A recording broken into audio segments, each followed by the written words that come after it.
Progress.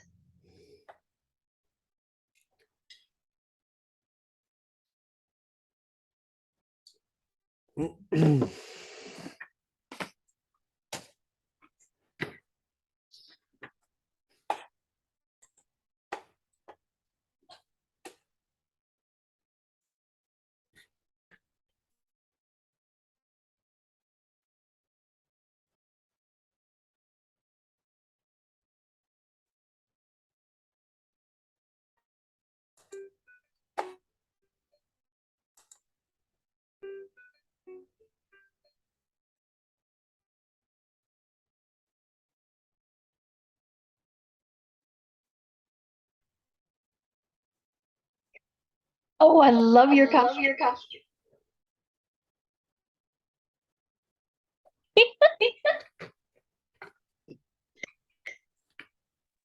Hello, my friends. Hello. Happy Halloween. You're like you're having a happy Halloween. Always. It's my favorite holiday of the year. So does that mean you're going to do another costume for your meeting tonight? Yes, probably going to wear the same one, at least for the Oh. beginning. That is cool. Least for the beginning. Mm-hmm. Hello, Miss Julie.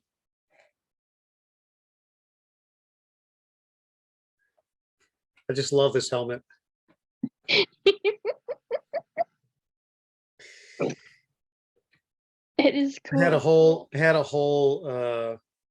NASA like jumpsuit, like space jumpsuit goes with it. It's pretty cool. Okay. I like it. Hello, can you guys hear me now? Yes. Hi, yes. Oh, okay.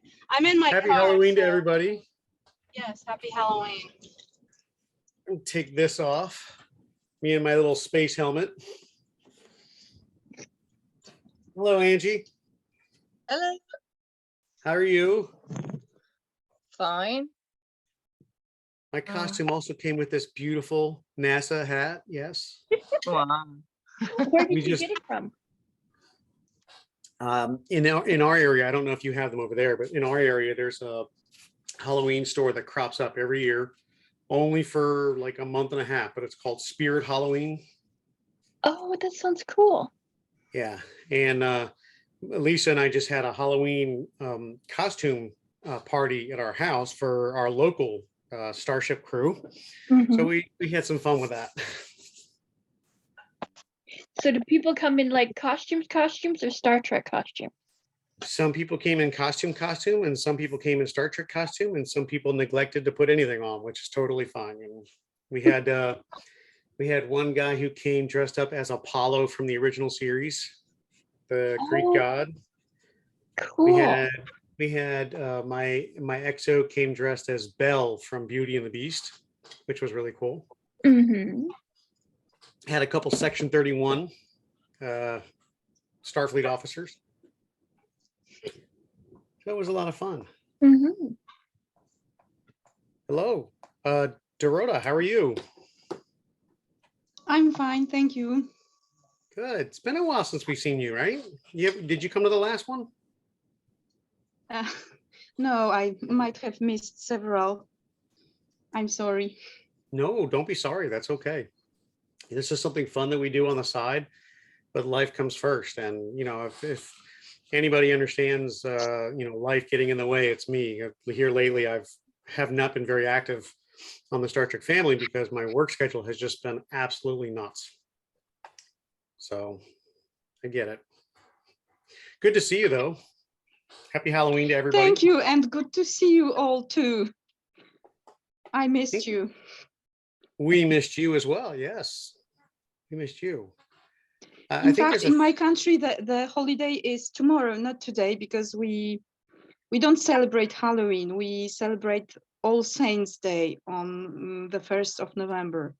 Okay. But yeah, we also celebrate Halloween in the sense that kids celebrate, but it's an imitation from American and English festivities. So I'm very curious. Go ahead, Julie. I didn't hear you. No, that wasn't me. Oh, you Oh. know what it was? It was my car telling me there's a speed check ahead. Uh, Sorry. be safe driving. Yeah. So I'm really curious, Dorota. Tell me a little bit about how All Saints Day is celebrated in your neck of the woods of the world. In fact, it's the day of commemorating the dead.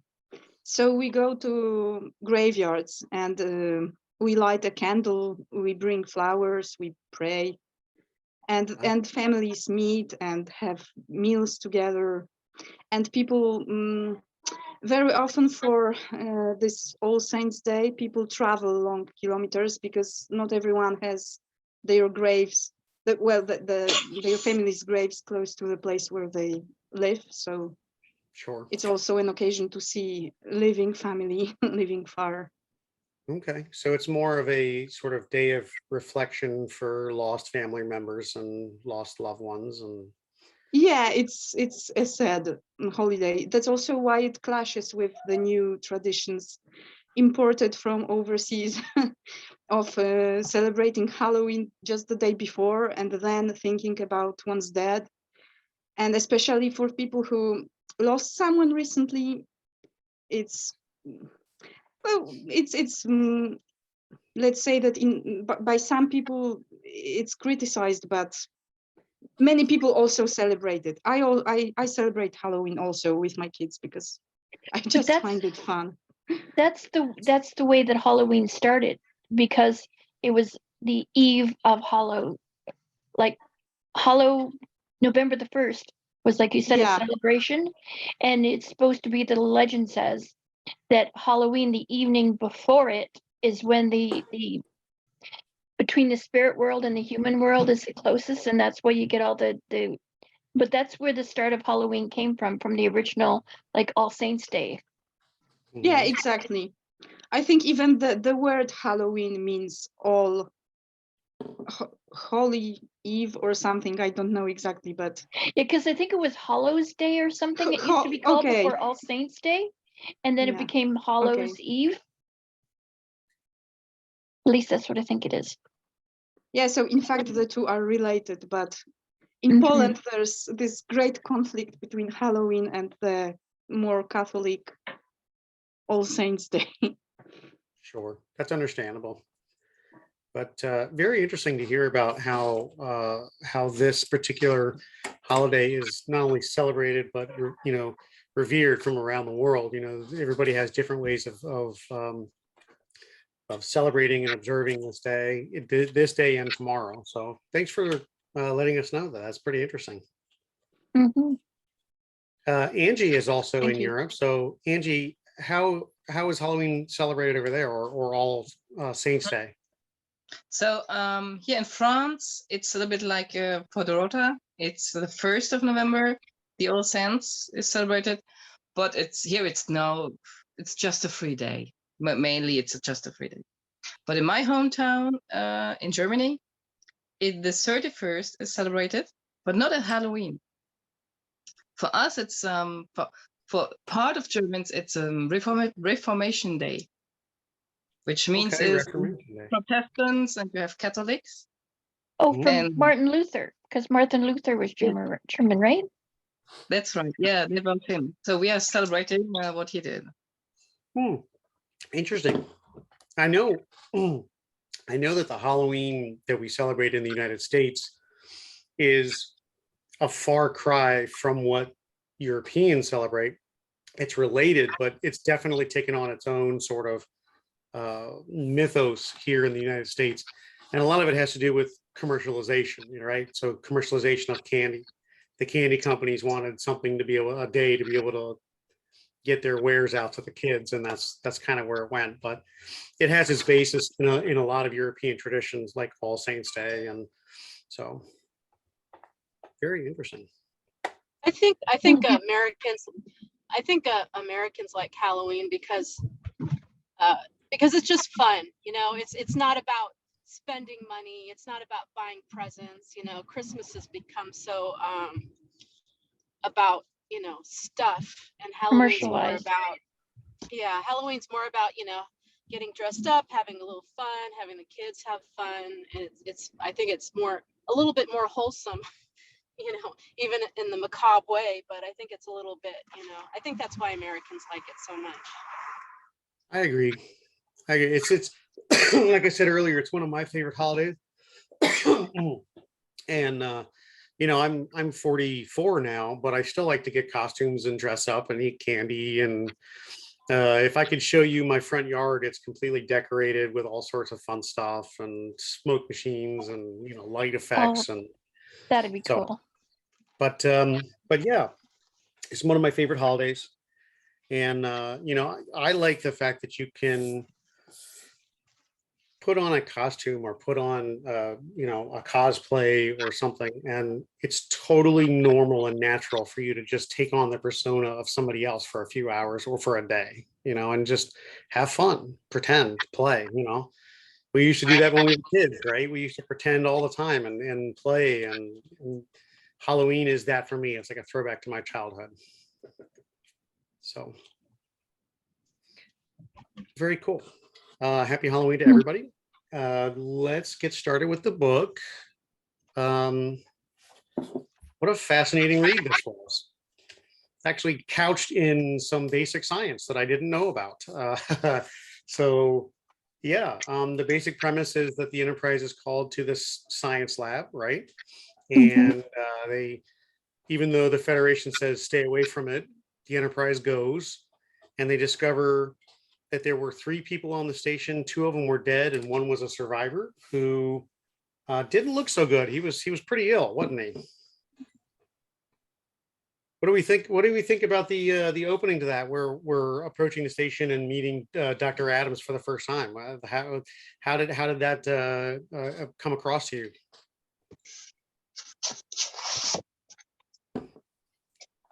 It was creepy, you know, the way they described him. And then it's almost kind of like, you know, what's going on in the world now a little bit, you know, creating viruses and who knows. So, yeah.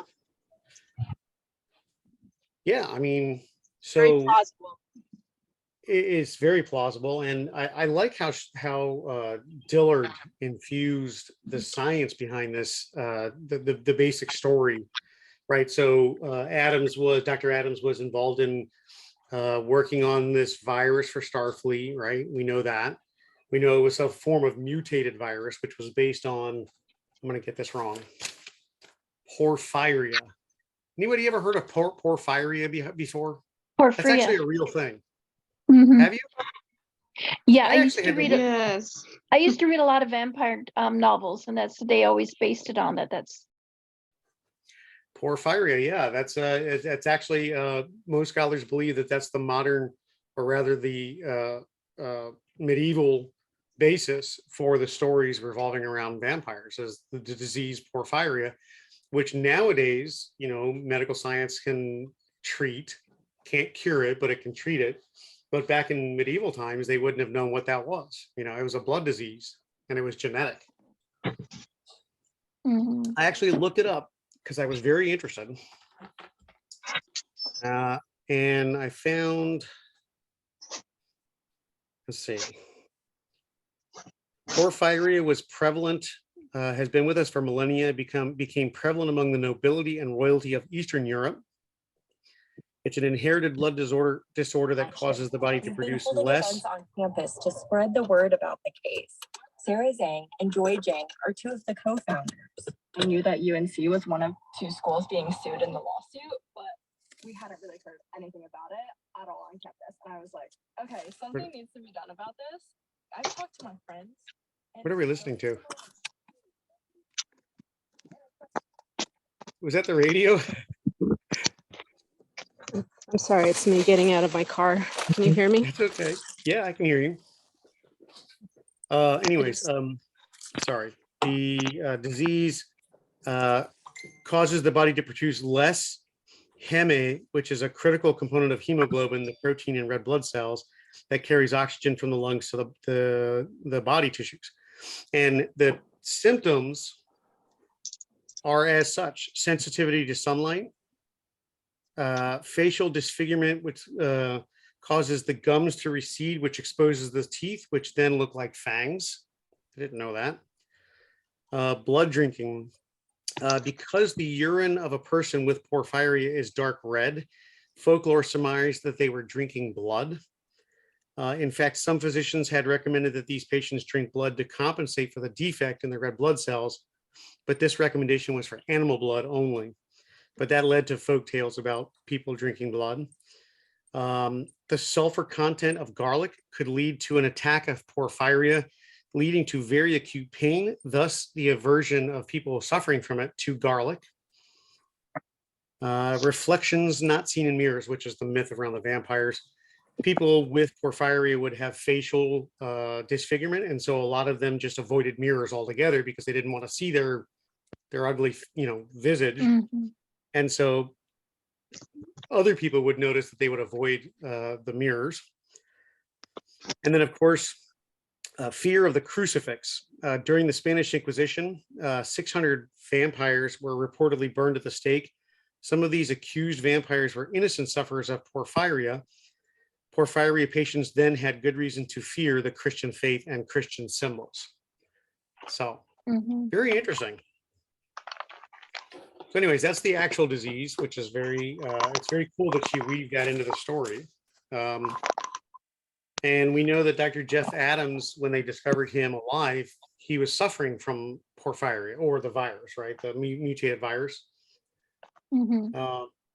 What do we think about? Let's talk about characterization first, because we see Spock, Bones, and McCoy pretty heavily in the first part of the book here, right? So how did they come across? Did they portray those three characters pretty well?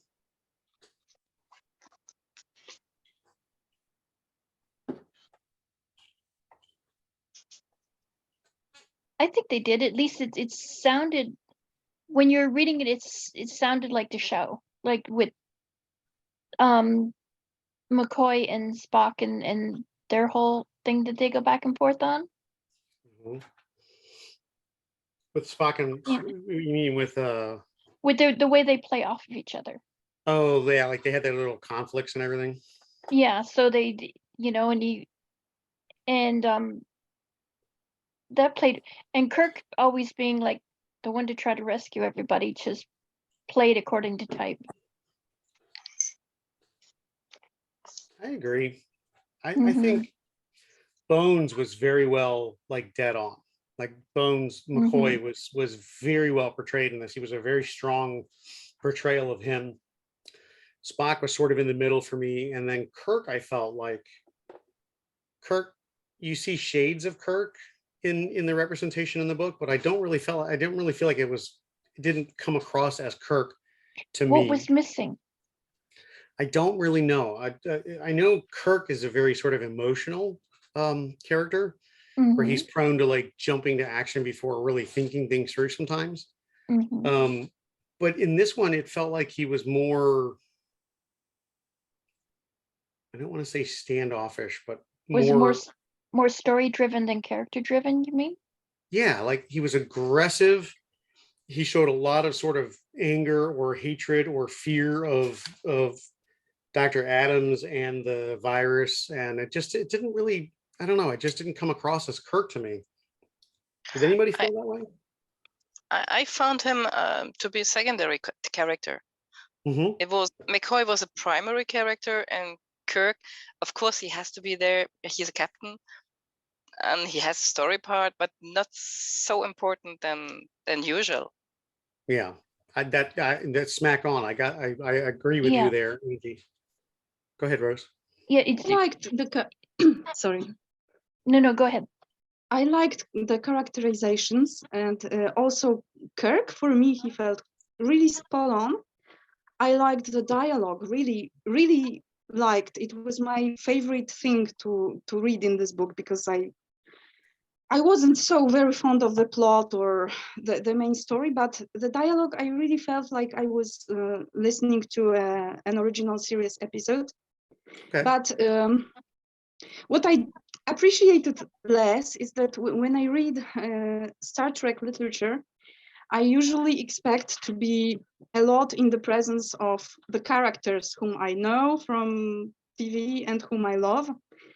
And in this book, I find that they were all, in fact, secondary characters to the original characters introduced by the author. I don't remember their names, unfortunately, but there was this guy, this security chief who was promoted. Stanger. Yeah. And this Lysa, yeah, with a family name that I'm unable to pronounce. I don't know how one should read her name. She does a prologue in the beginning and actually tells everybody to pronounce it. It's pronounced like when. Okay. Yeah, when. Okay. And I think that they steal all the spotlight, in fact, and it's more about them. They face the most interesting dilemmas, and they're all really fine characters. I don't want to criticize them or anything, but it's just, for me, it's always disappointing when I read a Star Trek book and it's not about Kirk, Spock, and McCoy, because I feel that for a book about other characters, I can always read something else, a classic, I don't know. And when I pick a Star Trek book, I always, but okay, it's just one remark, but I think that the main characters for me were portrayed very well. Okay. It's a fair point about, reading a Star Trek book and not really seeing the Star Trek characters that you know and love. In fact, all of the other main characters on the bridge didn't show up until somewhere in the middle of the book, and Scotty didn't show up until near the end, right? So it's just, even then, when they showed even up, then it was like bit parts, right? Yeah, and so like he was barely there. Right. Yeah. Rose, go ahead. You had a point you were going to make. No, I was actually agreeing with her because it also, the author not only took those characters, but she made 2 other books with those characters she introduced in this book. Did she? Almost like she was trying to sell the rest of the books that she wanted to do, because they are the characters in 2 other books that she did. Interesting. What books were they? In which ones? One's called Demons, and I don't remember the name of the other one. I've read this one. And I think this is the first one. I think this is one that introduces them. But like J.M. Dillard, the person who wrote this, also does the novelizations to I think about 3 movies. So I'm thinking she would be the best one to get the feel of the characters if she's already writing novelizations. Yeah, that's a good point. Yeah, that's a good point. I just didn't feel Kirk in this one. Like for me, McCoy. I mean, McCoy shined through perfectly for me in this book, and of course, because this is a medical situation in the plot, this is his, his bailiwick. This is his spotlight. So he featured very prominently in the whole book, and I really like when I'm reading it. I'm like, oh my gosh, that sounds like Bones. That sounds like McCoy. It's great. I love it. Yeah, she had his dialogue down very well. He was the best one, I think. Just like you said, sounds like the TV show. And then when I was reading his dialogues with Kirk very much. Between Bones and Kirk? Yeah. I felt so and strongly I think about characterizations, I think that maybe we should also mention Nurse Chapel. Yes. Because she got lots of spotlight in this book, more than she normally got in the series itself, even though she's technically off screen, so to speak, during most of the novel. She's still in the spotlight because McCoy remembers her, thinks a lot about her, mourns her, and in these fragments she's really valorized. I don't know. Vampirized. Yeah, she's really emphasized as a character, and well, let's talk about Nurse Chapel for just a moment then, because I was going to do this a little later in the discussion, but Nurse Chapel does get infected with the virus, and there's a scene where she's taken off of life support, right? How did you all react to that? How did you all react to the it's sort of the ending of that subplot with Nurse Chapel? did it like choke you up? Did you gasp for like shock, or how did it hit you? So Please for repeat the me, question. I couldn't hear what you asked. About Nurse Sorry. Chapel. No, it's okay. When Nurse Chapel there's a scene where Nurse Chapel is taken off the life support because she's infected with the disease, and McCoy is not, he doesn't think she's going to make it. How did that affect you when you read that part, knowing that Nurse Chapel was one of our beloved characters, you know? Like, I kept thinking that they can't kill her off because she shows up later, so she somehow cannot be dead. You know, so like you can't sort of the books can't kill main characters. They just frown upon that. So I knew she was somehow not dead, but I wasn't quite sure how they could bring her back when she was declared dead. Right. So for me, I thought, well, it's a vampire book, so there must be something after. I mean, really? And then I thought, There well, always is. would they really kill her off? I mean, they can. For me, they can do it. It's a book, so we know it's not canon, all this story and so. But who want to kill off main character? I mean, I wouldn't go that way. So I thought, oh, they will find a way. There will be something. So you were just like, nah, it's not going to happen. Nah, yeah. No way. And there's a thing. I mean, I didn't notice Chapel really in the original series, as she was, I found, most accessory, and I discovered it with Strange New Worlds. So for me, when I read the books, I see new Chapel and I see the new Dr. Mbanga, which is really fun. Yeah, it was nice to have those characters in there, right? That would be interesting to see the new people in that. That would be cool. Now, so having watched Strange New Worlds and seen a little bit more of Dr. Mbanga, or seeing him in the original series, when you read this book, did you visualize Dr. Mbanga in the scenes? And yeah, was it easy to visualize it? With the new actor, yes, I did. And I was excited when I saw his name. I'm like, oh my God, here he is. So that was pretty cool. Same here. This book actually was the first book to reveal Mbanga's first name, even though it got changed later on in canon. But they revealed his name. His first name was Jeffrey, because in the original series he was never really given a first name. It was always Dr. Mbanga, right? So, but this was the first book. But since they gave him this name here, I wonder why it was changed to Joseph, right? I think in Strange New Worlds. So it's been changed twice, to my knowledge. So Dr. Mbanga shows up as a character in a subsequent original series novel. I don't know which one, to be honest. I had to have to look it up. But in that subsequent novel, his name is changed to Ibilo or Mabilo Mbanga, something like that. And then again, in Strange New Worlds, his name is more formalized. It's changed and formalized. So now we know what his real name is. Interesting, though, that people are taking stabs at trying to name the characters that were sort of, not explored very well in the original series. But they've done that since the beginning. They're the ones who gave Uhura and Sulu their names. It was the fans. True. That's very true. Yeah. But for me, I visualized the characters from the original series because it's what I watch more often. But I too, like the other people, I wasn't shocked when Chapel was declared dead, because I also, well, normally in licensed material, in Profix, they don't kill characters off. They do it in fan fiction, of course, but in professional licensed material, I don't think so, in fact. But I must say that still. Oops.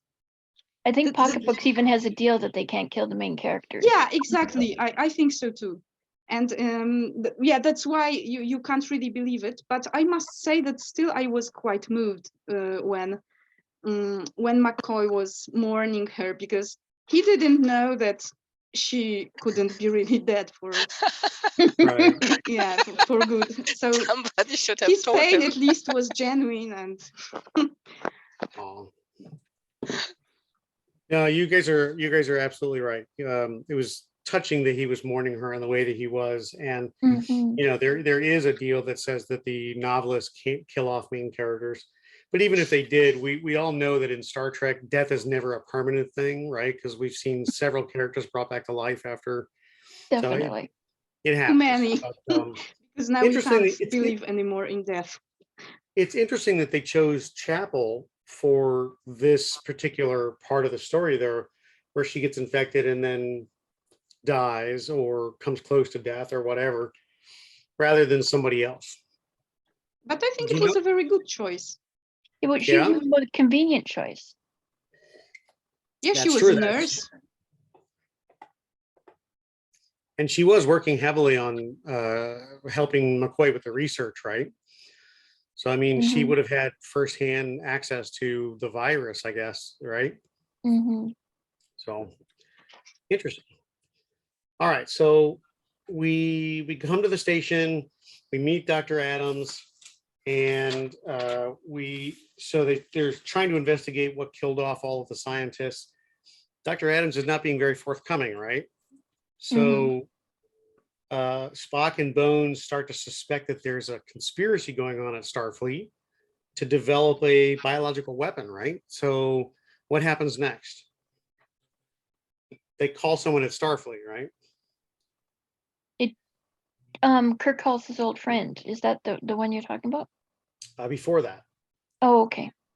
they call Admiral Mendez, who is the head of weapons research in Starfleet. I thought it was interesting that they gave him a backstory that Kirk knew his brother, who was the other Admiral Mendez, but this one Kirk didn't like from the beginning. Apparently, they were both jerks, right? Both Mendez brothers were jerks. Wait a minute. I thought he liked the one Mendez brother, but he said the other one that we dealt in this novel was the jerk. The other one Was Kirk it? got along with because he said that he saved his career or something. I think he was the one who, oh, that's what it was. He made sure that Spock didn't get court-martialed for taking Pike to Talos planet. That's right. And then so that episode was The court-martial. menagerie. Right. I just thought it was neat that they sort of, instead of just giving you a generic admiral, they sort of gave him a backstory that fit in. Sure. But he wasn't very forthcoming about the weapon either, or the virus, was he? No. He was couched in secrecy about it. So then Kirk calls his other friend, which is Admiral Quincy Wheatfield. Waverly, right? Waverly. Waverly. And so what did the Admiral, what did he contribute to the story? Did he find anything out that helped the plot along, or did he just was he just sort of a background, way for them to find out more information about the virus? I think he was charged more with investigating this plot within Starfleet, the scheme within Starfleet thing than the virus itself, right? And it got him into trouble. Because he trusted the other admiral. Yeah, who ended up being of the main part of the scheme. Of the conspiracy, yeah. And poor Admiral Quince, we only met him maybe 5 or 10 pages long before he ended up in San Francisco Bay, or at least he died for good and didn't come back. So he died, right? He was died taken out, right? But I thought it was nice that that after everything was over with, Bones knew that Kirk was feeling bad about it, and went and sort of like celebrated his like one final drink type of thing, celebrated his life, and then he also.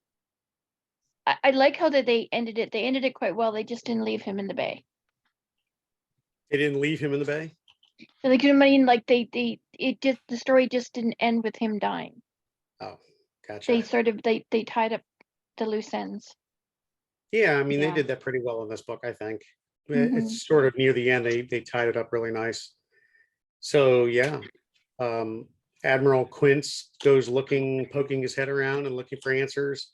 Mendez stops him from doing that, and then Quince develops concrete shoes in the San Francisco Bay. And But do you think it was Mendez that stopped him from doing that, or the other admiral? The other admiral, it started a weird name, was like TS something or other. The Billy or something like that. Yeah, where he was the one who substituted his aide, Yeah. you know, and put the Vulcan in who was spying on him. I thought it wasn't so much Mendez that killed him as the other admiral who was part of Mendez's plot that killed him. That's a good question. I took it as Mendez. Because Mendez is out at Starfleet or Starbase 9 or something, and yeah, Mendez wasn't Kirk. even there. The other admiral who Quincy trusted, because Kirk says, you know, really don't tell anybody. Oh, I trust this guy, and he gets this guy. All of a sudden, he hands him the report on the planet that he had. He couldn't get the report back.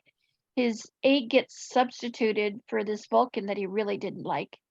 And he and the aide compare notes and find out that there was this admiral who said, oh, well, they don't want you and they don't want you. You know, and it was all came back to this admiral. I was convinced the admiral was the one who killed him. So sort of a big conspiracy going on here.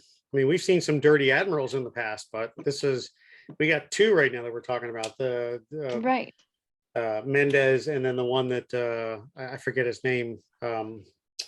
Anybody know his name? TF whatever. Billy? Bilby, his first name was like Bilby or BIL something or other. I could never figure out how to pronounce it, so I just kept looking at it. Hold on, I'll look it up. It was Mendez and Billy?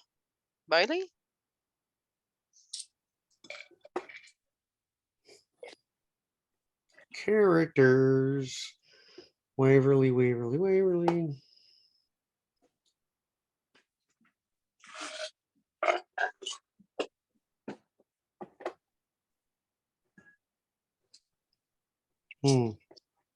I can't find it. What's the spelling on the name?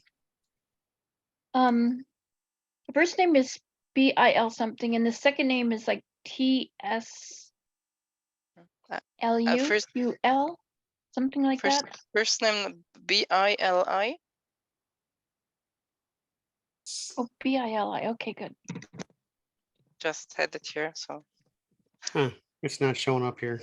Interesting. Because at the very end of it, they find out because Waverly, before he was killed, sent that message to Admiral Naguro. They were already investigating, and that they said that they found, was it 4 other admirals who were in on the conspiracy? Oh wow. I don't. Oh, it's Sebili. So TSEBILI. Yeah. Right, Sebili. Interesting.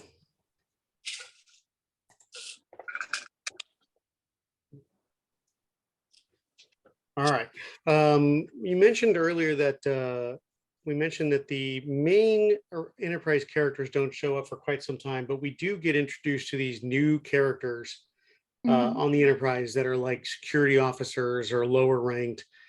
Gives you kind of a Lower Decks feel, doesn't it? Not like Lower Decks the cartoon, but maybe more like Lower Decks the Next Generation episode, where we get to see characters from lower ranks and lower parts of the deck with lesser responsibilities. What do we think about that? I think this is the first book that we've read where we actually get introduced to characters like that, where they're part of the main part of the plot. What do you guys think about that? So I liked it really much. So I like the characters. I think we had this in the DS9 novel. There were secondary characters we were reading about. So it's a little bit the same here. And I found it quite interesting. There's just one thing which is a little bit disturbing for me, which is, I mean, I know it's not canon, but for me, when I read a book, it's like I learned something.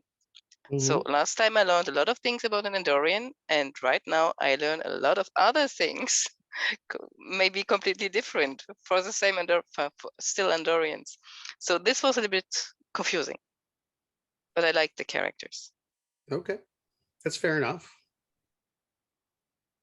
Julie, are you still driving or are you at work?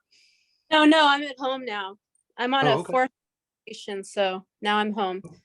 But on cell phone, so that's why I didn't put it on video. So you're fine. I mean, I'm enjoying your little picture on the planet with the phaser there. Looking like you're getting ready to kill a Star Trek vampire. You're what? There's nothing there, is there? Oh, you're kidding, right? Your little profile picture of you standing on a planet with a phaser. Oh, that's what it shows there? Oh, that's from Las Vegas 2 years ago. Some professional. Yeah, he took my picture in front of one of those backdrops, and it's the best Star Trek picture I've ever taken in my whole life. He made me look skinny and cute, you know, best picture ever. Oh, come on. We all know you're skinny and cute. Stop it. Well, good. I'm glad I got a cute picture up there. Yeah, it's a good picture. All right, so let's talk a little bit about the three characters. So Stanger is obviously the main sort of the characters, right? Mm-hmm. You have Kirk, Spock, McCoy, and Dr. Adams, and then you have Stanger, who becomes sort of the target of Dr. Adams' bloodlust, right? Or bloodthirst, to coin the phrase. Let's talk a little bit about Stanger himself specifically, because he's so central to the plot. How do you react to his character throughout the book? Because he does sort of a sort of an arc to me. It seems like he's going through sort of a redemption arc, where at the beginning of the book he's characterized as always late to work. He's got a volatile temper, like he's got issues, right? And he goes through this redemption arc sort of throughout the book. So let's talk about Stanger a little bit. Tell me your thoughts. I didn't read him like that at all. Really?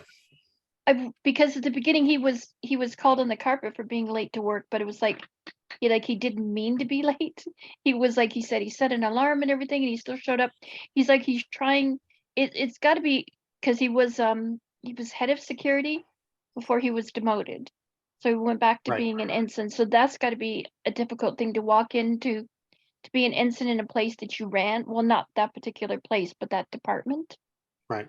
And he comes across as trying too hard to be good, and in doing so almost gets in his own way, and then he's bitter about the whole thing, and you spend half the novel trying to figure out why he's bitter about it. So it's just, I didn't get I got the frustration more than the anger, so I read him completely different. So you didn't sense a sort of a short fuse or a temper. Frustration probably is what led to that, but you didn't read him as a temperamental kind of person. No, I've read him as like a sad person. Like he was just nothing would go right for him. It's like he couldn't win for losing. Oh my gosh, interesting. And then when you find out why he ended up getting demoted, then you're like, it's almost like he was too nice of a nice guy, and then he's just so like, that's the way he came across to me anyway. Even to the point that when he was finally infected, instead of going Adam's way, he's still trying to be the good guy. Like, I mean, he saved Lisa from Adams. I agree with Rose. For me too, he was at the beginning, I think, at the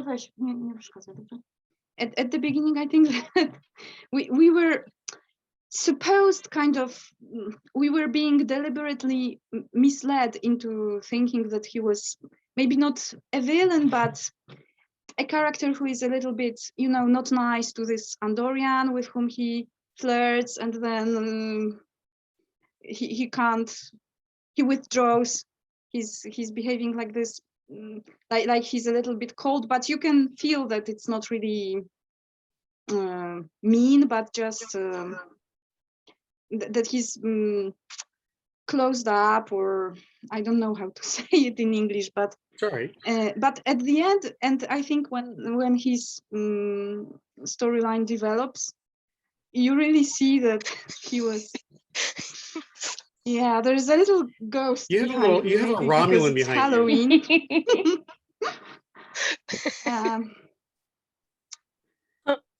It's okay. Sorry, but No, it's no, very don't be difficult sorry at to all. He's so cute. concentrate with this backdrop. But okay, but I Who do like we this have back there? character. I think he was an interesting enough character. I liked him.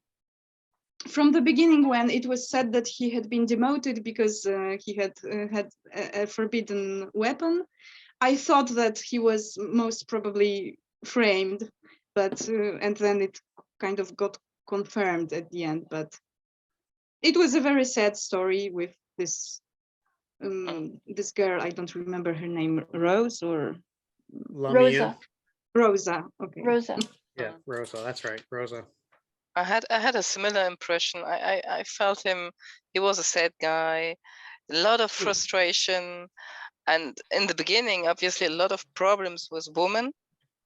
I mean, there is the fact that his boss is a woman, and his new colleagues are women, and his how looking from the 60s, with a point of view of the 60s, I would say his normal behavior as a man is obviously to involve with women, but on the other hand, he's just angry with women and with himself for being like that because of what's happened to him. So in the beginning, it's not quite clear.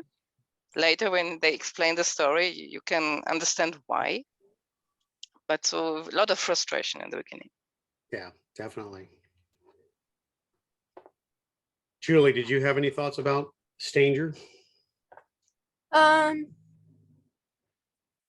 didn't particularly, I don't know. I just thought he was gruff, and it was just, I mean, I understood why he was kind of angry and all that, but I don't know. He's just kind of a weird character for me. You know, he was interested. I couldn't get a good picture of him. I couldn't figure out how old he was. You know, was he a young man? At first I thought he was an older man, and then I don't know, it didn't seem very clear to me. I don't know.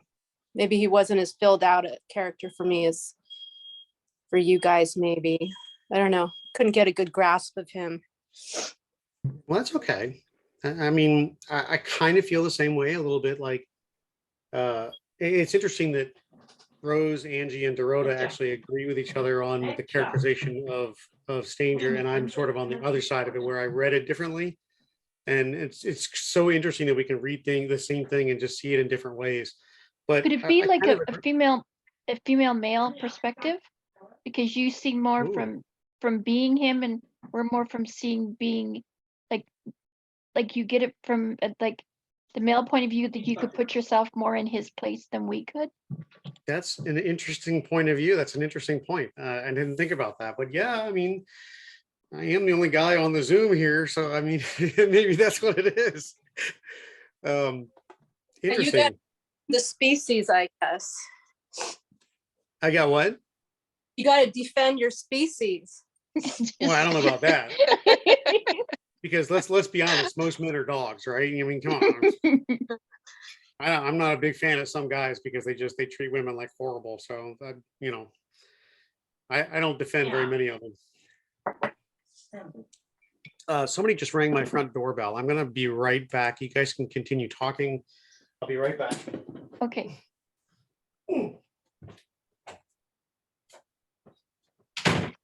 I got a question for you guys, because it's been bugging me, and maybe you know the answer. At the very, very beginning of the book, they start off from Yoshi's point of view, and where he ends up, and I assumed that he ended up killing Lisa because, or not Lisa, whatever the name of that girl was, the researcher. Lara, I think? Lara, that's it. He ends up, I thought he was going to kill Lara because he found out she was infected. You know, and then they find the bodies later on. But then later on in the story, Adam says that he killed them. He killed them both. So which way do you think it went? I think it was Adams who killed both. Yoshi may have been thinking about it, but he did not act. I thought it was just weird that they made a prologue from Yoshi's point of view, and then he's dead for the whole story. I think it's deliberately so that we don't know from the very start that Adams really is the murderer, because at the beginning it's sort of ambiguous, so they didn't want to give it away right away in the very first scene. Like sometimes in crime movies or something, you also see the murder, but from a weird perspective, so that you can't be sure if the suspect was actually the murderer or not. Actually, they say it. In the last sentence, which I cannot read to you because I bought the book in German, and it will be very funny for all of us. But the last they say something like Yoshi is getting out. He hears a sound. He asks Lara. Then he see just a dead person who is remembering his mother. And this is Lara. And then he just sees a scalpel. Oh, he sees. Oh, I must have missed that line. That solves it. Okay. Oh no, I'm wrong. No, it's on the other way.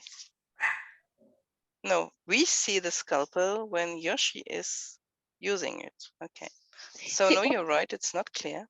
So you see, I thought the scalpel, because didn't he have the whole dialogue in his head? Because I thought that he was going to kill Laura, but then they said later on that Laura had the disease, but Yoshi didn't have the disease. So that's what got me confused about, was Yoshi trying to save her because he knew she was going to go down Adam's road, or did Adams kill them both? Because that one it's like I couldn't figure it out. So all I see is Yoshi sees Lara when she's already dead. Oh, okay. So Adams had killed Lara, and then and then he killed Yoshi, perhaps. But I would have to reread the whole prologue. But the last phrases are, and in the lamp glow, Yoshi glimpsed straight to the bottom of the eyes of death. The clouded eyes of his mother as she lay dead on the floor of the shuttle, the eyes of Reiko that spoke of betrayal, the wide unseeing eyes of Lara Krovozadny. The light of the candle reflected the swift downward glint of silver. And that's it. So it doesn't really say so clearly what happens, right? I thought from that line that Yoshi killed Lara, but then sounds like Laura was already dead. So the scalpel was Adams killing Yoshi. Yeah. We're trying to figure out the prologue. Oh, okay. And I got the impression when I read the prologue that Yoshi tried to kill Laura because he knew she had the disease. But then Adams later on says he killed them both. He confessed to killing them both. So not that I'm saying you're wrong, but what gave you that impression? What was it specifically that led you to that conclusion? Well, in the prologue, first of all, I couldn't figure out how they started the prologue with two characters that were dead for the whole story. So, and it's all from Yoshi's point of view. Right. And then I thought later on when they explained that Laura had the disease but Yoshi didn't, I thought he was trying to save Laura from becoming Adams. Because at that point I'm thinking they all knew Adams was bad. But then later on when Adams is confessing to everything, he said that he killed them both. And now with them rereading part of the prologue with what we know later on, it seems like maybe Adams had killed Laura and then killed Yoshi, because Yoshi was barricaded in Laura's room. I think they said that in the prologue. Yeah, I remember reading that. So Adams was the culprit for both of them, right? So killed Laura first, and then Yoshi figured out what was going on and figured out that he was bad. So then Adams went after Yoshi, right? And it was maybe he was, instead of Yoshi, I thought he was going up to kill Laura because he's trying to talk himself into unsealing the door. Maybe in unsealing the door, that's when Adams got him. Huh? It could be. Anyway, it was a question that was bugging me about the story. Well, I mean, that's a good point. I mean, you start off with, like you said, two characters that make this brief appearance and then don't appear for the rest of the film, although they were setting up the sort of plot point that Adams is this bad character who's got bloodlust or bloodthirst because of the virus, and he's going after people, right? So that was the purpose of the two characters' presence, and they weren't central to the rest of the storyline. So of course they're not going to make a reappearance. I just thought it was an odd prologue to start the story with. It's fair. Anybody else have any thoughts about the prologue? Well, for the funny part of it, I had the impression that I would pick up the story where I left the last Kirk story we've read, which a guy who's called Yoshi, and the other girl has a name which was quite similar to Lara. So I just, we're just picking up where we left it. So. Yeah, I thought the same. That is cool. Exactly. Interesting. You guys both agree on that. It's a valid point. I mean, we did. So it was just weird that we started off with these two characters. But you know, like I said, they set up the plot point of Adams being the way that he is. Let's transition a little bit to. I'm trying to read my notes here. For some reason, I can't even read my own handwriting today. Let's talk about the research that Bones did about the virus, right? He's researching the virus throughout, right? He's trying to figure out who caused the virus to mutate and how to solve the problem of the virus, right? Because obviously he's trying to find a cure for Nurse Chapel, Stanger, and a bunch of others, right? Let's talk about the actual part of the research. Like, did that come across to you as legitimate science, or just what's your idea, or what's your thoughts on the characterization of the medical research he was doing? He wasn't so much doing the research as overseeing the research, because he kept calling the lab who were doing the vaccination or the vaccine and the cure. They were sort of both. He was overseeing them. He kept calling the lab. But remember, at one point he offered to come down and help, and they didn't want him to come help. Why do you think that is? Because he was. Because it was secret? I think it's because he was too involved. He was too emotionally involved in what he was trying to do. He couldn't get the where you have to take a step back and do the science. Yeah. You know, too emotionally involved because of Chapel, right? Right. Okay. What was the final solution for the virus? Did they really explain that well? They found a cure for it at the end. That's what they held over Adam's head to get him to talk. Right. And does that seem plausible though? To have the cure, and that's what makes him spill the beans? I think them finding the cure that quick was plausible when that book was written. After us going through a pandemic for 2 years, it's not as plausible. Yeah. I think it's still plausible because it's in the future. So let's hope they will be more efficient in the future than we are now. Let's hope. I mean, let's hope, right? 2 years and we're still sort of fighting the trailing edges of the COVID, and now the flu is going rampant again. I found it realistic in the sense where in every story from Star Trek, in every movie, it's series, in every show's episode, they find the answer in the end. I mean, Dr. Crusher every time find the answer, and Dr. Bashir only fails one time. Yeah. So they all always find the answer. But I must say, it's all the Romulan part I found really unnecessary. Yeah. It's funny that you say that. It was a great twist. It explained why this conspiracy was there in the first place, right? And what happened to the Romulan virus in the end? I never quite got that. Yeah, that was a question I wrote down also. What happened to the virus? I mean, they found the cure to help save the crew, but Mhm. is the virus still out there? Is it still being researched at a different, by different people No, or a different but place? Or they still have the virus. That's what Adams gave them, that he had in that locket. Yeah, It was he the had it. only instance of the virus. So Right. who in the world has custody? Because if you have the whole Section 31 part of Star Trek where they believe Section 31's been around forever, then that's the last thing you want actually floating around for Section 31 to get a hold of something to kill Romulans with. So do you I would think imagine Kirk got rid of it before handing it over to anybody? no, I would imagine if Section 31 was existent during the time frame of this book, which we all know it was, I'd imagine somehow or other Section 31 got their hands on that locket, right? And then put it away, or even put it into a different lab for further research. But that's what I mean is as far as at the end of the book is at least I can't remember a line that doesn't say it. Kirk has custody of that locket because Adams gave it to him. Right. So what did Kirk do with the locket?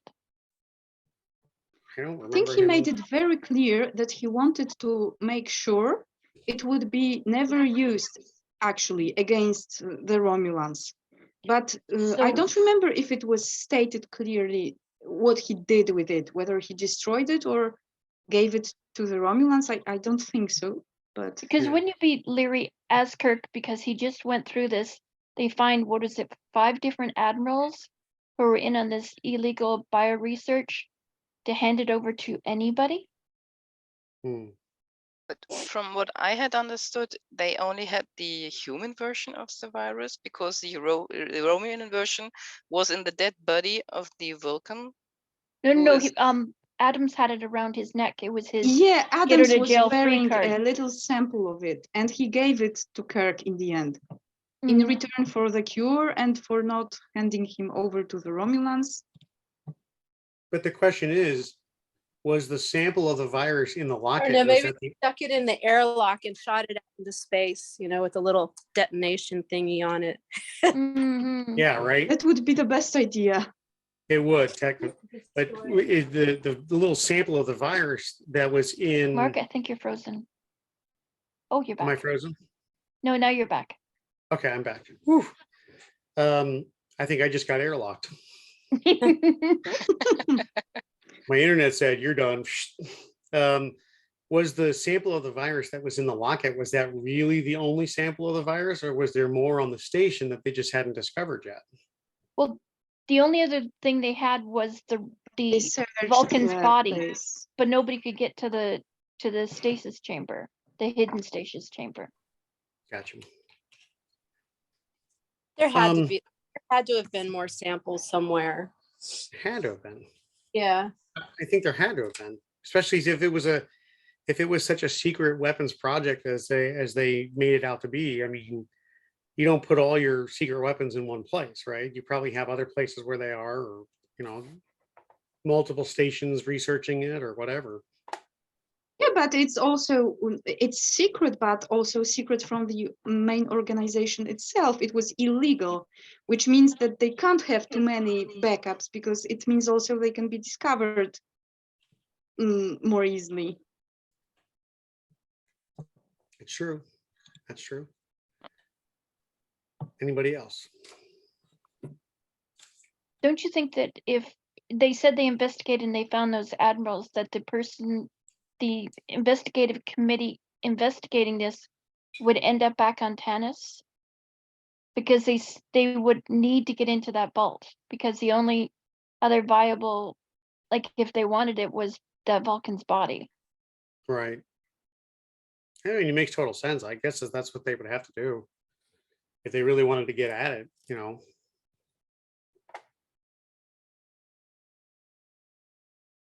All right. I'm going to move on and let's see. Did it feel so when they first started telling this story, right? You got a very deep sort of vampire sense about the way the virus affects the victims, right? But then I feel like after the initial setup of the virus, I felt like Dillard downplayed the vampire like motif throughout the rest of the book and made it more science-based. And there was, to me, there was an underlying theme that ran through the book. Did anybody catch that, or did anybody have a sense of what the underlying theme was behind the whole story? Uh-oh. No? Oh. Okay, well, I'll just throw it out there. I felt Nope, like For once. It's Mark. oh, yeah. Okay, you're back. You got airlocked again. Again? Yes. Yeah.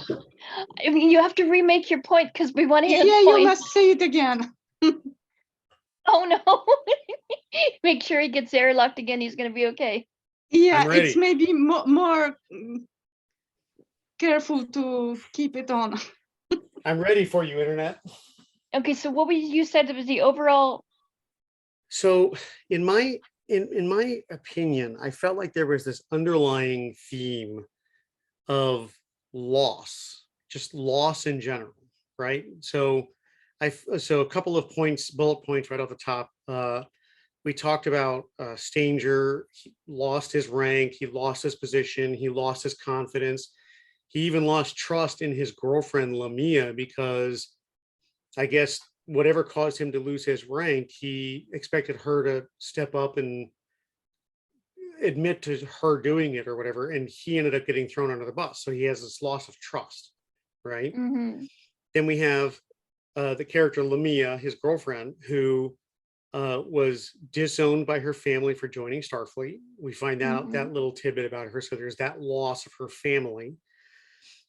We start the whole story off with the loss of 2 crew members from the science lab, right?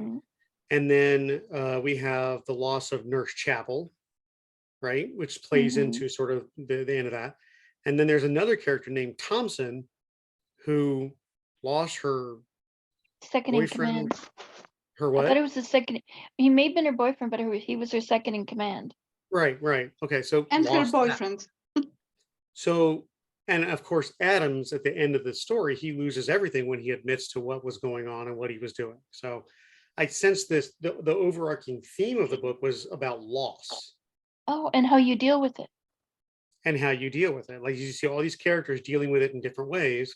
And I know that was, maybe that's sort of a reach on my part, but that's kind of every single time one of these plot points came up, I was like, there's another instance of loss and dealing with it. So was Dillard trying to tell us something about, I don't know, about her own life, her family, or what? I mean, did anybody sense that at all about loss?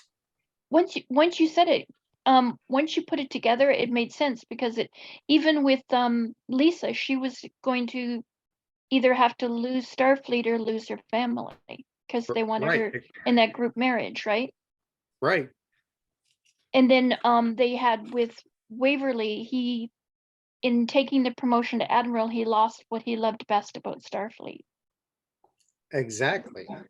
So once you said loss, it was like all the points got together. Like I recognized the points, but I didn't recognize the overall point until you said it. It makes total sense. Everybody along the way loses something. Did our main characters lose anything? Bones, Spock, and McCoy specifically. Did they lose anything? Kirk lost his friend, the admiral. Kirk lost his friend. Yeah, and of course he took all the blame because it was his question, his assignment, unofficial assignment that got Waverly killed. But as usual, Kirk assigns himself too much responsibility and too much power, simply because it's not always possible to avoid such outcomes. I mean, he had warned queens to be careful, and these queens had chosen to trust an admiral, and that just proved to be a very bad decision. But if he had obeyed to Kirk's warnings very literally, he wouldn't have confided in this Sebili guy, and probably he would have survived. But I found it very nice, because I think that for me, at least, my impression was that this subplot was just so that Kirk could get also something to brood over. And the fact that that this friend of his sent him this message, this pet, or I don't remember how it was called, but it told Kirk that finally, an armadillo. Armadillo, thank you. So that for Waverly, this last assignment was the first spike of adrenaline in long years, ever since he had been promoted.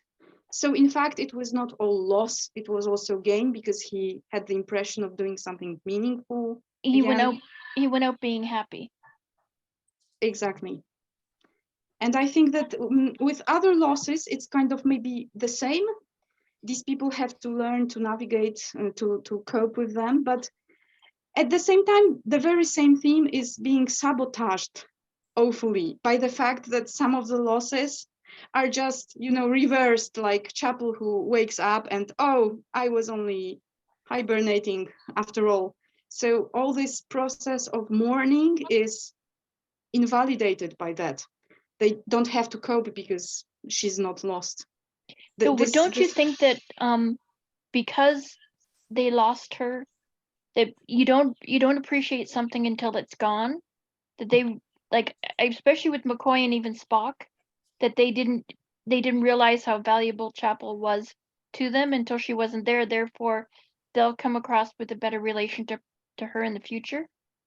Yeah, that's right. He even says something like that he had never realized, but in fact he loved her, not in the romantic sense, but like a sister, or I don't know, a friend. And yeah, I agree. It's a valuable friend.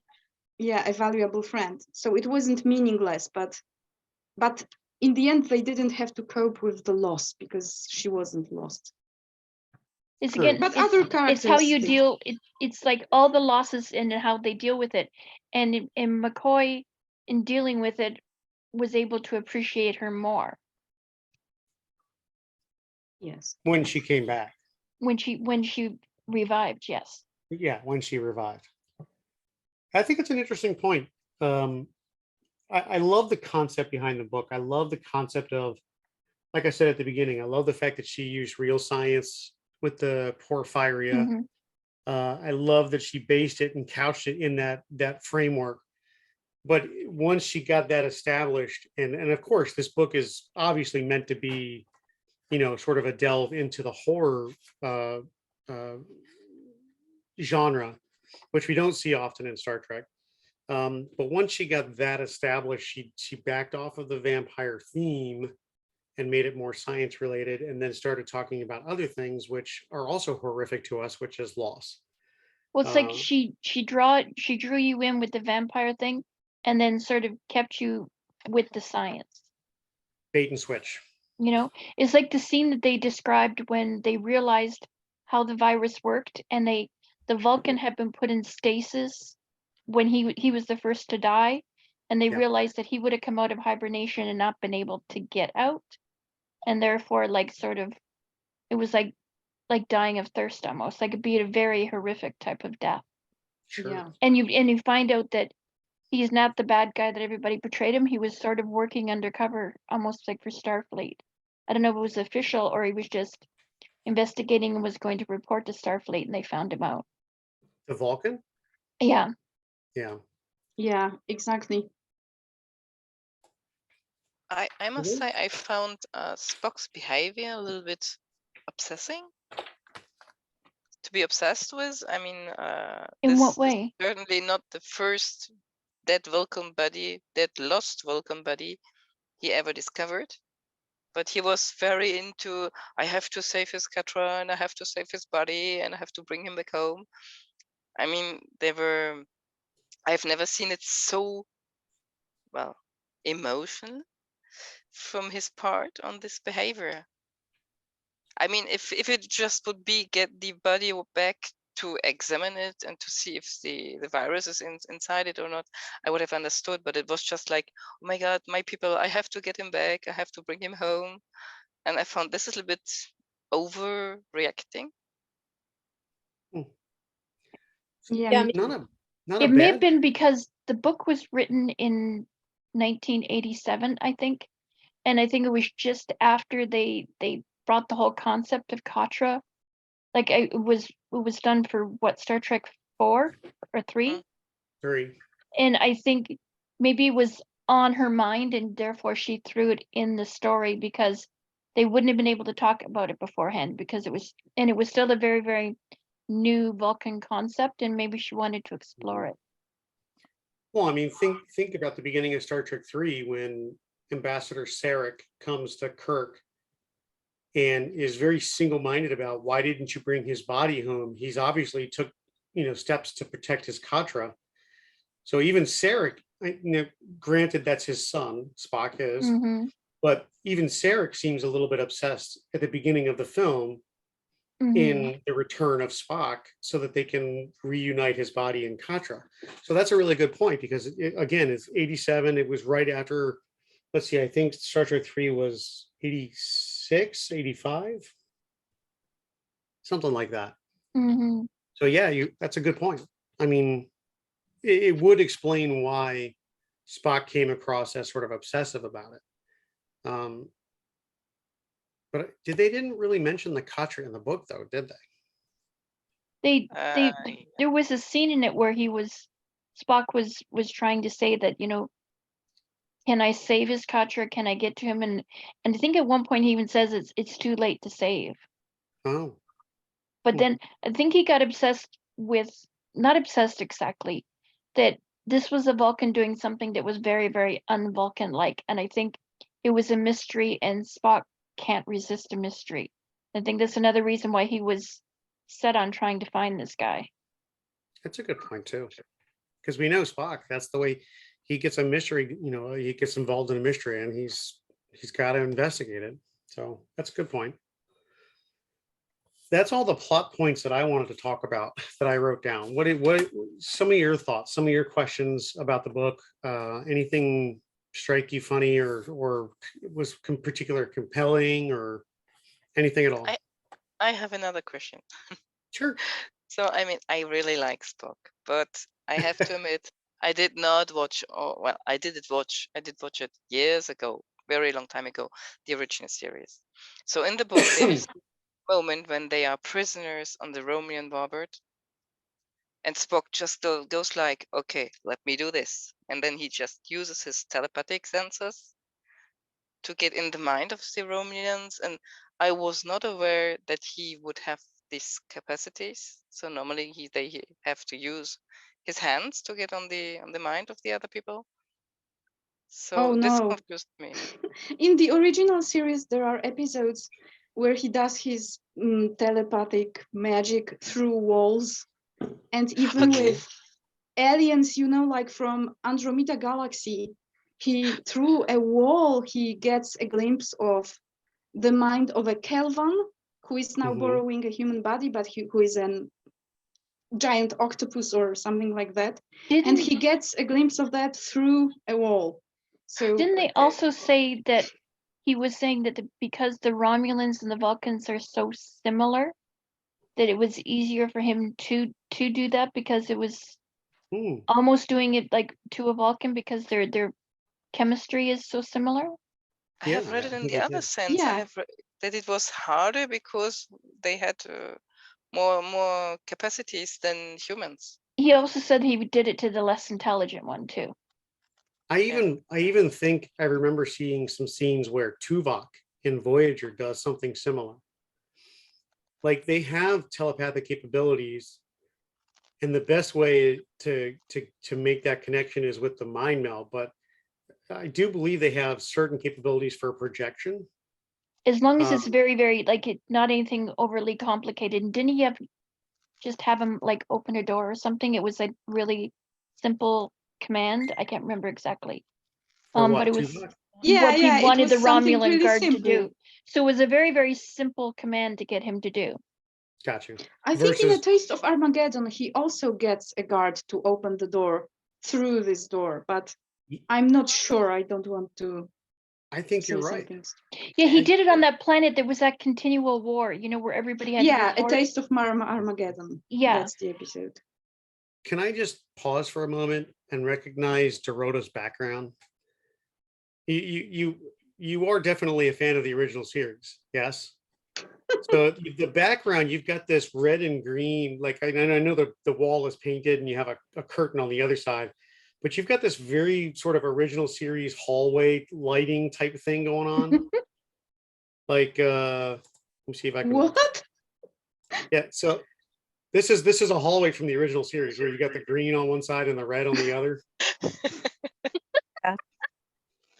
It's cool.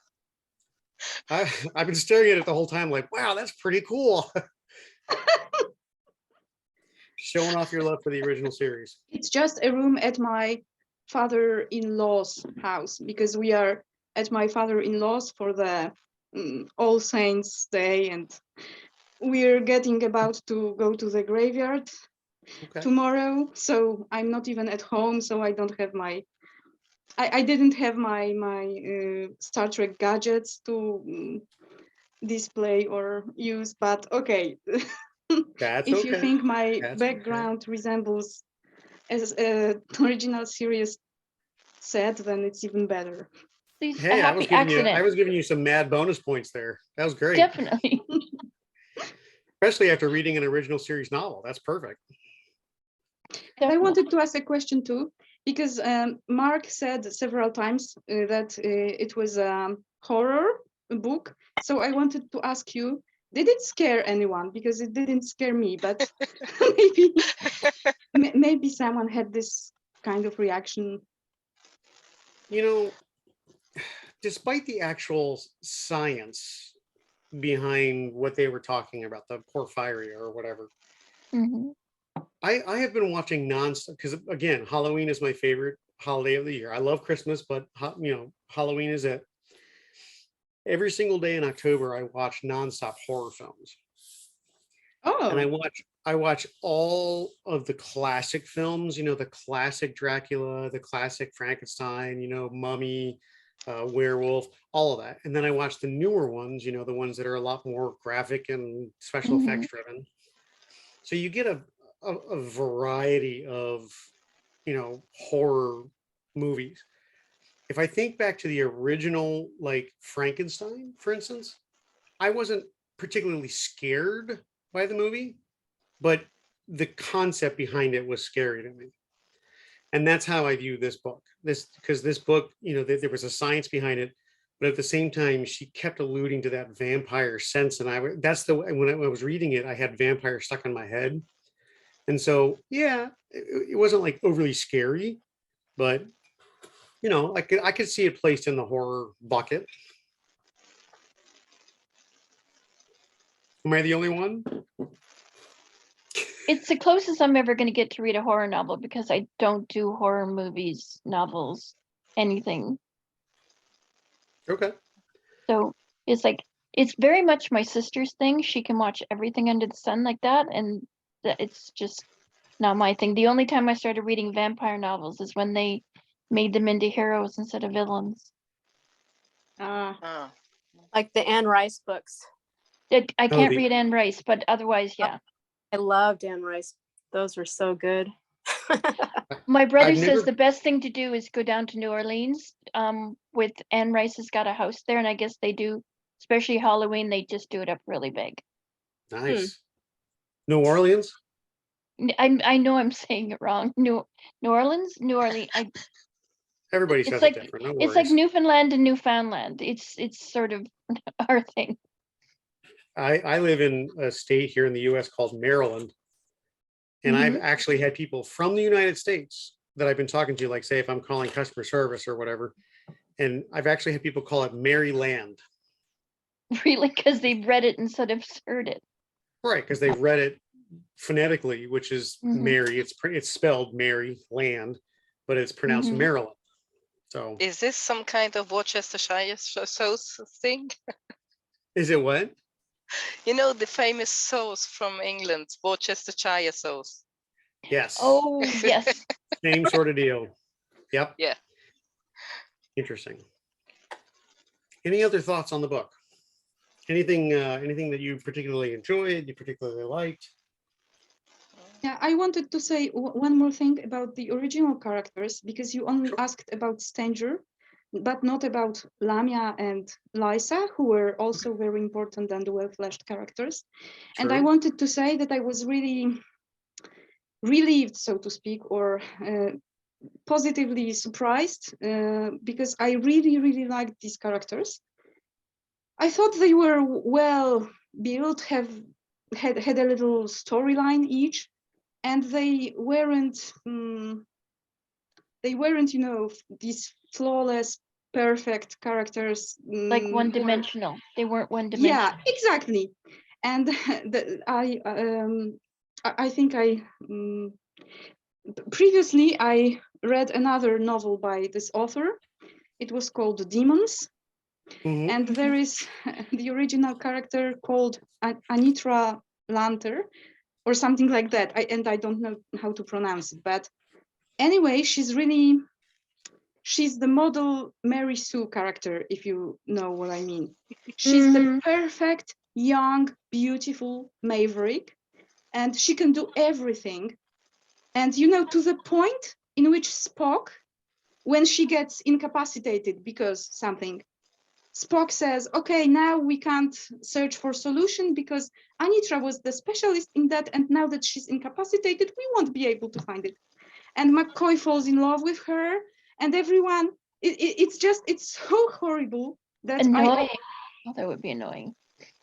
I really couldn't. Yeah, I read the novel to the end, but I was completely disgusted. I hated it. And I was a little reluctant to read Bloodthirst because I was afraid of something like that again. But not at all. I found that really all the characterizations were well done, and both the original characters and the recurring characters were spot on, in fact. And really, I'm very glad that I was made to read this other novel, because like this, I won't be forever reluctant to read this author who wrote many things in Star Trek, so it would be a pity if I just got stuck with this Demons novel and with this Anitra Lanter. Okay. See, I'm glad that somebody voiced that opinion, because I did some research on the author and on some of the books that she did, and I got the same sense from, I was looking at a message board, the Star Trek message board, and they were discussing demons, and I got the same sort of sense from all of them that it was horribly written, the characterizations were bad, it was misogynistic, there was all sorts of, you know, like it wasn't a very popular novel. So it falls right in line with your comments about it. I'm glad you enjoyed this one, which is obviously a better outing for the author than Demons was. All right, scale of 1 to 10, how do we like this book? 10 being the best. Rose. 7. 7. Angie. I would say 7. Yeah, it was enjoyable reading. Okay, fair enough. Dorota. Maybe 6. I found it a little generic plot-wise. Okay, generic. But it was still enjoyable. More so than Demons, right? Demons has to be 0 on the scale. Oh, maybe not 0, but 1. Okay. So I completely forgot about the book until like 10 o'clock last night. So I had to I started at 10 last night and finished at 1:30 this afternoon. So. You read the whole book in like 12 hours? Oh. Wow. I just I go, okay, that was I usually don't read that much that quickly, but I read fast, but having to sit down and I go, okay, I only have this many hours to actually get this done. 3 hours. I finished it I don't know, 2 weeks ago, and so much has gone on in my life in 2 weeks that I had to sort of go back and sort of refresh. So I read a couple different scenes throughout the book just to kind of refresh what I read. Yeah. Well, I went on vacation. I told myself when I came back from vacation, I go, okay, read the book. I was so obsessed with my vacation, I completely forgot about reading the book until you sent a reminder out for the thing to be today, and I'm going, oh no, okay, I've got to Oh, do this. no. But you see, I've read it Why didn't you before. read it on vacation? No, I actually brought books to read on vacation, but I didn't bring that one because it was one of my Star Trek books, and I thought the books I brought on vacation, if I forgot them there, it was fine, but I don't take Star Trek books anywhere. You know, and That's I originally read that book when it came out, like in 87. And Mhm. I think I did a reread. I started in 2015 of Star Trek chronologically. So I Mhm. read it maybe about 3 or 4 years ago. So it's the third time I've read it. Okay. So I didn't have to read it as like a totally new novel. I probably like would have missed some if I hadn't read it previously. You just skimmed it a little bit. Mhm. Didn't read it as intently as before. So are you going to decide what our next novel is? Like, Actually, I was going to open it up to the peanut gallery and see what you guys, ladies, think. First, though, before we do that, Miss Julie, 1 to 10. How'd you like the book? I thought it was an 8. I An thought it was, 8. yeah, I enjoyed it. I think I enjoyed it more than I enjoyed the other books. So I don't know, maybe because I don't know. I thought it was an 8. I thought it was pretty good. I would probably agree with you. While I did enjoy the Avatar series immensely, because DS9 is my favorite, and not to say that Avatar is not also ranked highly, but I felt like this book ranked about an 8, and it was better than most of the books that we've read so far. So I really enjoyed it. It was interesting, and again, it plays right into my love for Halloween. So I was really enjoying it. All right. I was hoping by now that we had one other person that was going to join us. He had got off work at 4 o'clock. So he said he would be home by now, but he's not joined us. So let me open it up to you ladies, and ask you, do you have any ideas for a book to read from here for the next book? Well, I know I propose every time the same thing, but it's because I really want to read it. It would be A Stitch in Time, which is written by Andrew Robinson. Yeah, it's a good book, but it's very dense. It's very very hard reading. I read it once before, and it was okay. Only reason why I've tried to sort of stay clear of that. Does everybody have A Stitch in Time? Anybody I have don't- it? I do. I've been have it, looking Dorado? at a copy of it anywhere. I'm sorry. I've been trying to get a copy of it and I don't have one. So, but Yeah. It's very hard to find, I heard. It is very hard to find, and when you do find it, it's very expensive because it's rare. I found it for $10. You bought it for $10? Yep. Let's say maybe 15, huh? I don't remember, I have to check, but it was really not expensive. Which series is it about? Deep It's Space DS9. Deep Space Nine. Okay. I believe it's not available on Amazon anymore. And let me just look. Maybe I'm wrong. You know what? I take that back. There's a Kindle version for $8.99. To buy the paperback version in the United States here, it's $122. yeah. Wow.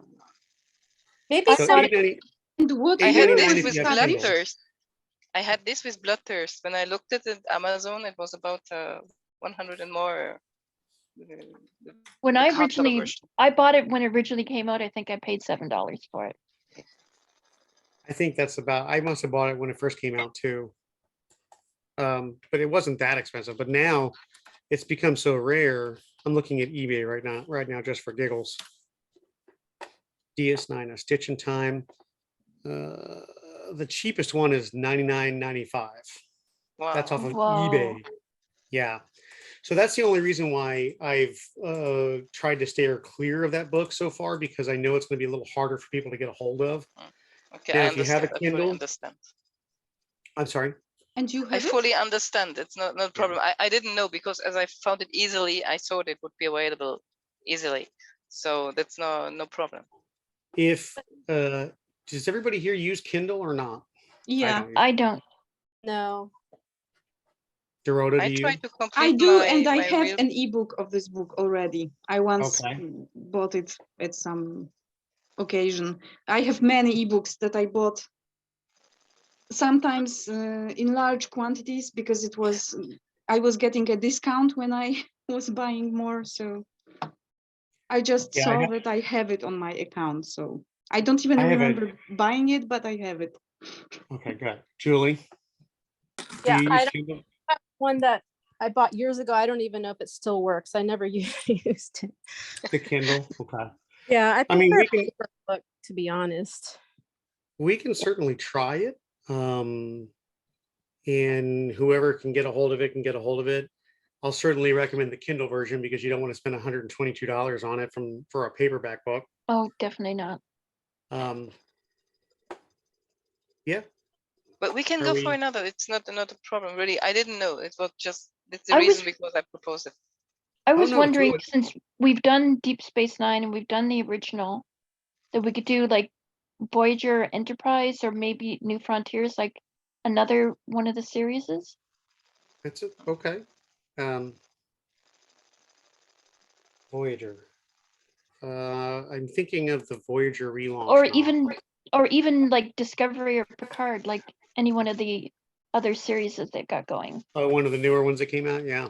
Yeah, because people are probably more familiar with the newer series than the old. Not me, but No. Let's look. But maybe you girls in Europe can find those books for cheap, and then you can sell them to us with shipping. There you go. They're like Teamwork. those, you know. You accept German books? Oh, Oh, that's it's printed in German. yeah. That's not Not good. always. and I have to read everything in English because there are no Star Trek books in Polish. In Poland, Star Trek has never been really popular. It's So never we been have maybe translated? maybe there were 1 or 2 novels translated, and now some comic books are being translated currently, but really finding anything in Polish, it just doesn't exist. But I don't mind. I prefer reading in English anyway. There's this one book that I'm interested in. It's going to come out in January, and when they were doing the advertisement to tell the pre-sale, they said it's going to be released in 16 languages. And I'm going, I did not even know there was 16 languages. I mean that's talked about now. So I'm going, well, that's something.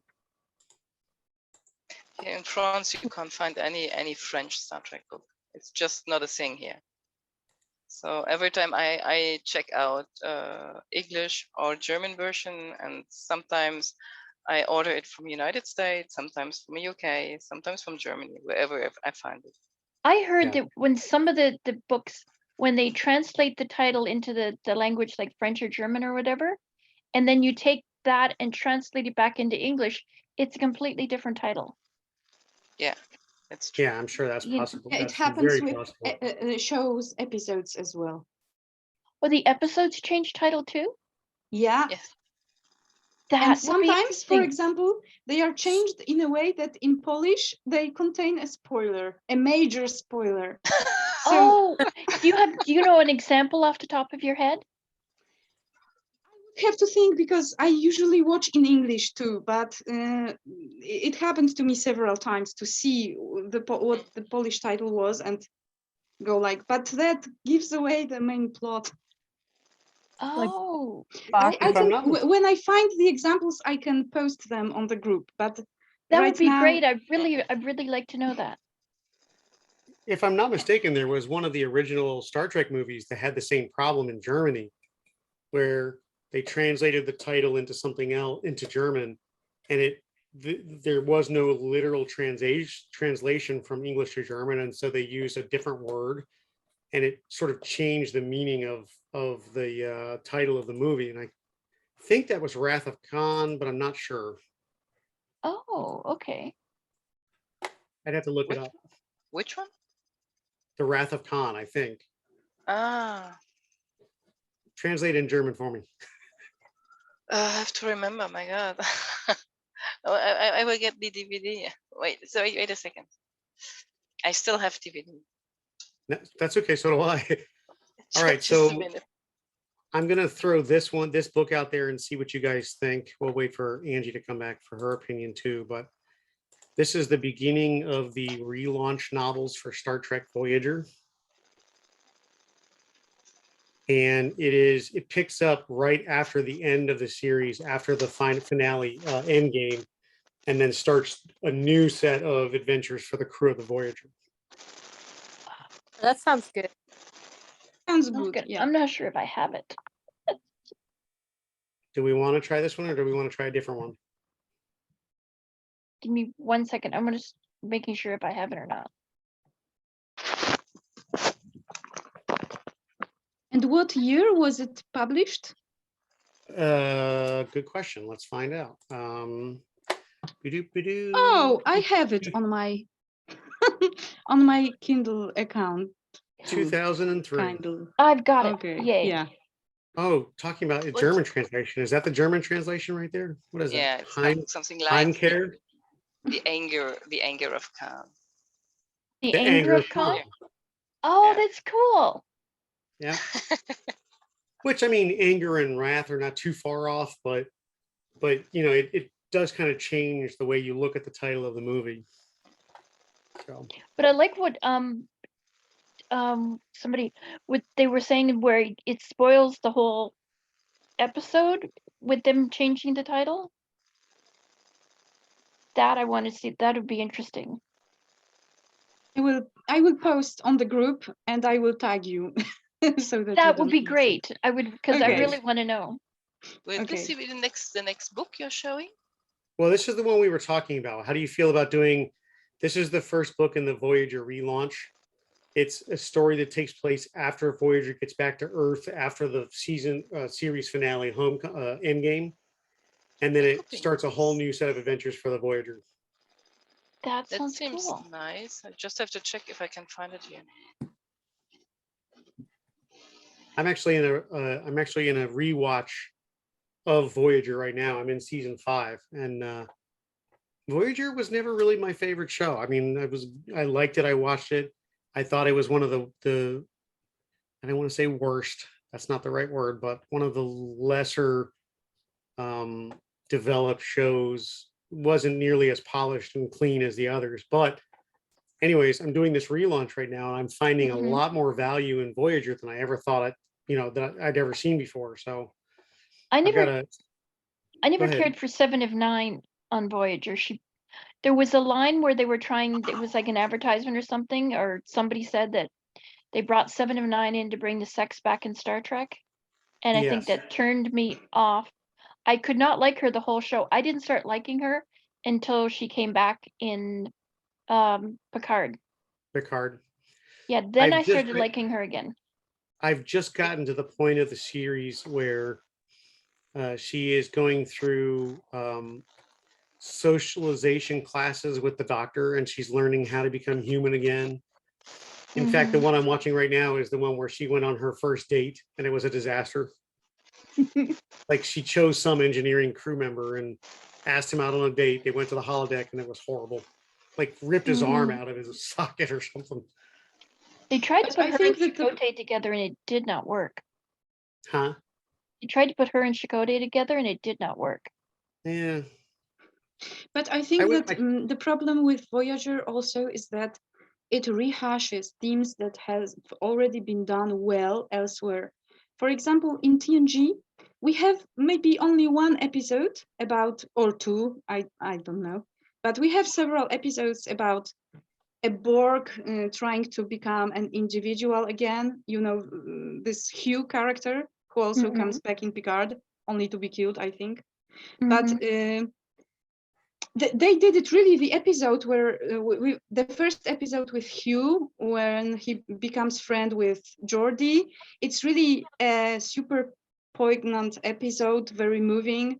And then with 7 of 9, they go into comedy, then into reanalyzing the same things we have already seen in TNG with Hugh, then into being sexy, whatever, I don't know. For me, a catsuit is too literal to be sexy, to be honest, but that's just my opinion. And I don't think I was the target of this character. But anyway, she wasn't my favorite character either. I think I even maybe preferred the Ocampa Cass, who was underused and her potential wasn't fully taken advantage of, but at least she was mysterious. She was something new, and they could have done more with her. Oh, definitely.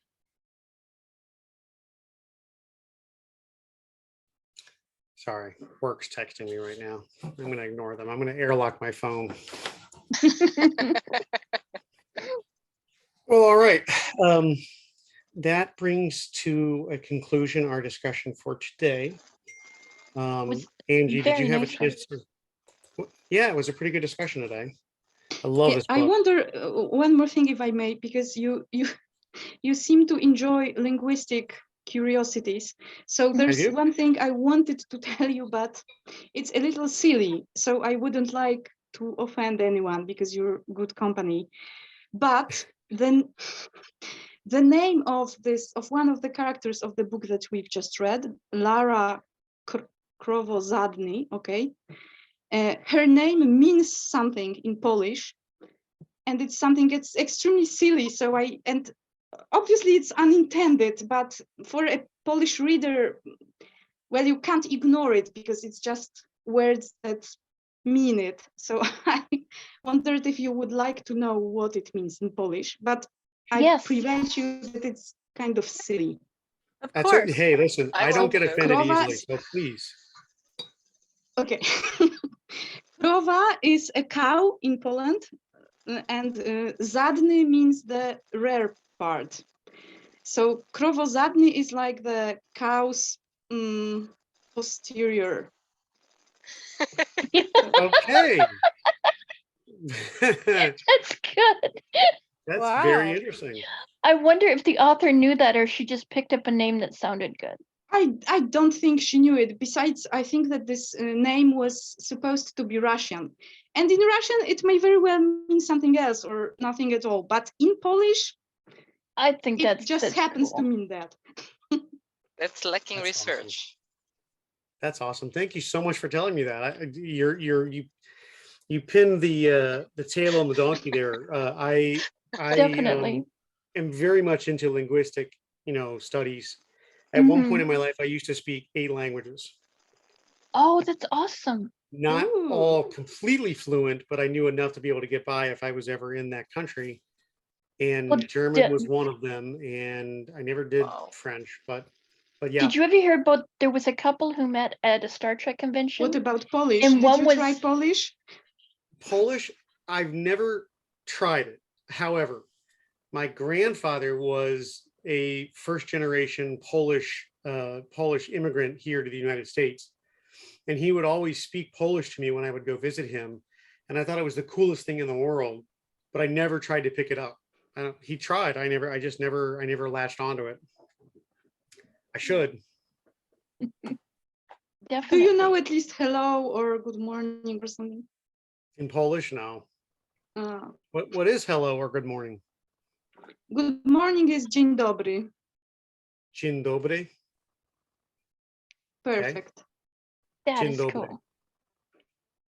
I've always had a talent for languages. Now, mind you, of the 8 languages that I've learned in my life, if you don't practice a language that's not foreign to you, if you don't practice it regularly, you tend to lose a lot of that language. Like you forget the grammar, you forget the words, the vocab. So I would say I'm probably maybe 3 or 4 languages now. Easy. So is one of them Klingon? No, I thought, you would think so. That's what I was Especially thinking. when there's language learning apps that have Klingon available on them. Yeah. I just thought it was neat that they made a whole language just so they could say, was it 4 lines or something in a movie? There's not just a whole language. There's an actual school that you can go to in the United States called the Klingon Language Institute. Well, there was a story about these 2 people who met at a convention, and there were 2 different languages, but they both could speak Klingon. So the first 6 weeks of them dating, they spoke Klingon to each other because they could understand each other in Klingon. Oh my gosh, that is hilarious. You I've know, never heard that. That's a good story. I thought it was like the neatest story. It's like I think it was like French and German or something that they were both from different, but they met at a convention and they both could speak Klingon. These must have been very interesting dates. They must have been. I was thinking, yeah. Yeah, Maybe they didn't talk a lot. Interesting for them, but can you imagine all the people in the place around them that are listening to the Klingons that talk to each other, and especially if they did what the it heck with is going on the over right there? accent and all. Mm-hmm. I don't know what she just said, but she meant that. Yes, very thoroughly. All righty, ladies. Thank you so much for coming today. Happy Halloween and happy All Saints Day for those of you that celebrate that, or All Hallows Eve. Thank you. I just have one question for your 9 p.m. show. Yes. My 9 p.m. show. We'll be right back after these messages. Can you come to it if you're not in costume? Yes, of course. Yeah, the costume is just a little silliness, thrown in for the holiday. That's all. Oh, okay, because I don't have a costume, but I'd love to see everybody else's. You know what you do? There's behind you on a lamp, there's like a shawl hanging there. Just drape it over your head, and that's your costume. Because it's see-through. I can see through it. So yeah, it's like, Okay, that sounds good. Yeah, that'd be really good. You don't have to have a costume at all. But for those of you that are available, I know Dorota and Angie, you guys are in Europe, so it's probably really late for you right now.